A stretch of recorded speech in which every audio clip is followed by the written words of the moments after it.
어릴 적 당신의 꿈은 무엇이었습니까? 경찰관, 대통령, 해적, 축구선수, 코끼리, 발레리나. 지금의 여러분들이 이 꿈들을 보면 뒤에 덧붙일 말들이 생각날 것입니다. 예를 들면, 대통령이 되려면 공부를 잘 해야 해. 또는, 인간은 동물이 될 수 없어. 과거의 나에게 이런 말들로 현실을 깨닫게 해주고 싶던 적이 있었습니다. 현실의 혹독함을 빨리 마주할수록 더 현명한 어른이 되기 때문일까요? 그럼 질문을 조금 바꿔보려고 합니다. 당신은 어떤 사람이 되고 싶었습니까? 아까 떠올린 명사만으로 된 답안들 말고 형용사나 동사로 생각해 보세요. 멋있는, 똑똑한, 기쁜, 세심하다, 선보이다, 기록하다. 어릴 적 당신은 어떤 사람이 되고 싶었나요? 그리고 지금의 당신은 어떤 사람인가요? 답을 알 수 없는 이 물음에 실마리를 제공해 줄 책을 소개하려 합니다. 지금부터 강상중의 미술 에세이 구원의 미술관으로 내리기도 시작하겠습니다. 살아갈 힘을 잃어버린 사람은 무엇에도 감동하지 않는다. 무엇인가를 보고 감동할 수 있다면 그에게 살아갈 힘이 되살아났다는 뜻이다. 가장 어렴풋한 빛이야말로 모든 희망이 의거하고 있으며 가장 풍요로운 희망조차도 희미한 빛에서만 나올 수 있다. 인생은 형용할 수 없이 아프고 즐겁기 때문에 아름답습니다. 풍요롭고 행복하진 않아도 그러한 작은 순간들이 있기에 우리는 살아갑니다.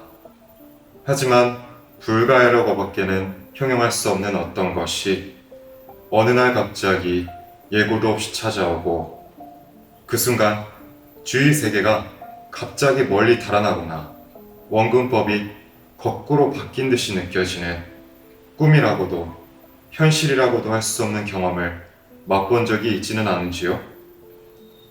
단순한 무의식의 상념으로 치부하기엔 너무나도 무정형이며 또 심상치 않으며 때로는 너무도 풍요로워서 통념으로는 도저히 이해 불가능한 것 말입니다. 저자는 불가해에 관하여 이야기합니다. 인간은 세상을 이성으로 파악해가려고 노력하지만 이 세상엔 인간의 머리로 도저히 이해할 수 없는 것들이 참 많습니다. 인생에 있어서 불가해란 내 손에 잡히지 않는 것들이라고 생각됩니다. 내 손으로 잡을 수 없는 것들, 내가 의도하지 않아도 피하고 싶던 사람과 만나게 되고 맞닥뜨리고 싶지 않던 사건들로만 인생이 꽉 차기도 합니다. 도저히 이해할 수 없는 인생은 가끔 우리를 절망하게 만듭니다. 죽지 못해 살아간다는 생각이 들기 시작하고 죽을 용기도 없는 한심한 인간이라며 자책하고 또 자책합니다. 저자도 자신의 출신에 대해 내가 살아가는 의미에 대해 왜 태어났는지 이 시대는 어째서 나의 이런 질문에 대답하지 않는지 의문을 끌어안고 다람쥐 쳇바퀴 돌듯 고민했다고 합니다. 이때 그는 우연히 뒤로의 자화상 앞에 서게 되었습니다. 뒤로의 자화상은 담담한 눈빛과 결연한 몸짓으로 그에게 말을 걸었다고 합니다. 나는 여기 있어. 당신은 어디에 서 있는가? 이 세상은 단편화되었다고 저자는 주장합니다. 이 세상이 개인주의적으로 변했다는 말의 또 다른 표현일까요? 근현대에는 자신의 이야기와 과거의 이야기가 잘 연결되지 않는 경우가 많아졌습니다. 자신과 세계의 이음매가 어긋나면서 인과관계의 실이 끊겨버린 것이지요. 자신의 정체성을 확실하게 갖지 못하게 되었고, 자기가 존재하는 의미도 모르게 되었으며, 자기 신상에 일어나는 일의 의미도 이해할 수 없게 되었습니다. 인간이란 그 이유만 안다면 제법 힘든 일도 견딜 수 있지만, 그 이유를 모르고는 견디기 힘들다고 합니다. 그러니까 도무지 의미를 알 수 없는 타격을 입은 사람은 허탈한 상태에 빠지고 마는 것이지요. 단편화된 세상에서 자아를 지키는 방법은 받아들이는 힘입니다. 인간의 생각은 아주 자유로웁니다. 내 상상으로는 세상을 좌지우지할 수 있죠. 그 때문에 변화하지 않는 환경은 더 불합리하게 다가오죠. 변하지 않는 내 주변의 환경이 바로 내 운명입니다. 변하지 않아 야속하기도 하지만 변하지 않아 나에게 정말 익숙하죠. 운명을 받아들이기는 참 어렵습니다. 도예가 루실리와 그녀의 창작 파트너이자 친구인 한스 코퍼의 이야기를 들려드리겠습니다. 루실리는 어릴 적부터 도예를 배운 도예가입니다. 유서 깊은 가문에서 태어나 좋은 학교에 입학하여 행복하게 도예를 배울 수 있었습니다. 그러나 나치의 박해가 시작되며 그녀의 운명은 기웁니다. 나치를 피해 영국으로 망명해서 살지만 엎친 데 덮친 격으로 이혼까지 하게 됩니다. 그녀는 깊은 절망에 사로잡히는 대신 조용한 도예가 생활을 이어갑니다. 그런 그녀에게 한 사람이 찾아옵니다. 한스 코퍼라는 사람이 도예를 가르쳐 달라고 그녀에게 말을 겁니다. 독일에서 자란 한스 코퍼는 그가 16세가 되었을 때 아버지가 자살했습니다. 아버지의 자살에는 이유가 있었습니다. 가족이 나치의 박해를 피할 수 있도록 하기 위해서였습니다.